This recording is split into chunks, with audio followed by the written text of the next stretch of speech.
Hey everybody,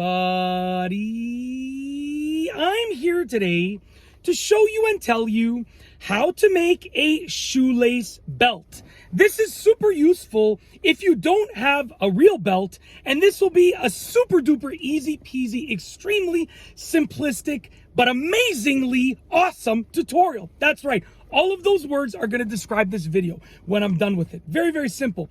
Now, what I have here is just a small shoelace. This obviously wouldn't fit me as a belt. It's just not big enough. But, if you have a smaller shoelace, you can combine multiple of them together, or you can get a longer one. I just got this small shoelace just to show you so I can get it all on camera. Okay, I've used this method a few times in my younger days when I didn't have a belt and my jeans were a little bit too loose. I was like, okay, I got a shoelace and I made it work. Very, very simple. A couple of other times, like my pant button broke and I needed to hold my pants up, but I didn't have a belt on because originally my button was fine, so I got a shoelace and I made it work. I remember one time in high school it happened to me. Okay, so anyways, really, really awesome little simple method. So you're going to start off with one end of the shoelace, and what you're going to do is you're going to make a loop on that end, okay? And bring the shoelace together like this. So you have a loop and we've brought it together. And essentially what we're going to do is I'm going to just do a single knot over here. So I'm going to do a single knot like that, okay?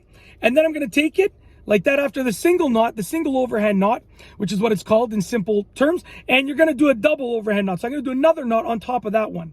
Okay, let's just get a little bit more slack. I'm going to do another knot. So now I have a double knot. I'm going to tie those together. And right now, what I have is a loop that is pretty secure. Okay, this is going to be one loop.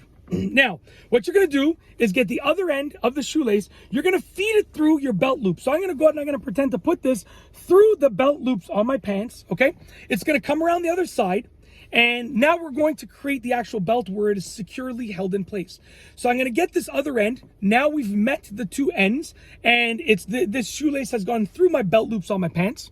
Okay, and we're ready to make it an actual belt. You're going to feed this through the loop over here, through that little loop.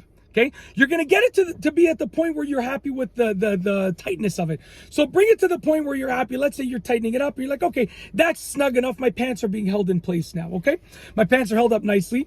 This is going to be around your pants like this. Okay, what you're going to do with this end, now that it's through the loop, is you're going to do the exact same thing. So you're going to bring it together. You're going to tie a single overhand knot like that. Okay, so you have now a single overhand knot just like that. And then you're going to tie a double overhand knot just like that. Okay, bring those two knots together, just like this. And essentially, what we've done now is we've created a nice shoelace belt. And this will hold your pants up, hopefully. It will keep your pants nice and secure. And it's good. You can use this. I mean, to be honest with you, if your shirt goes over top of your pants, then you can use this for as long as you want because no one's ever going to see it. If your shirt is tucked in, people will see it. You might want to use it as a temporary solution. I would recommend eventually getting a real belt. But to be honest with you, most of you are just going to use this as a quick temporary solution, and that's the best way to use it. And that's essentially it. That is how to make a shoelace belt. If you don't have a real belt, an easy tutorial. If you like this video tutorial, please be sure to give it a thumbs up. Let me know what you think down below as a comment, and of course, be sure to subscribe for more good videos just like this one. And before I finish, I do want to say this. You can obviously make these smaller. You don't have to leave as much slack hanging off like I did. I just honestly did it, for the tutorial quickly. But if I was going to do this like for real, I would make these smaller because then they might, bother you, or they might, make it able to be seen. You can make them smaller. It's up to you. But this is just a quick little version of an explanation. Yeah. But that is essentially it. If you like this video tutorial, please be sure to give it a thumbs up. Let me know what you think down below as a comment. And of course, be sure to subscribe for more great videos just like this one. And that's all I have for you today. Thanks for watching.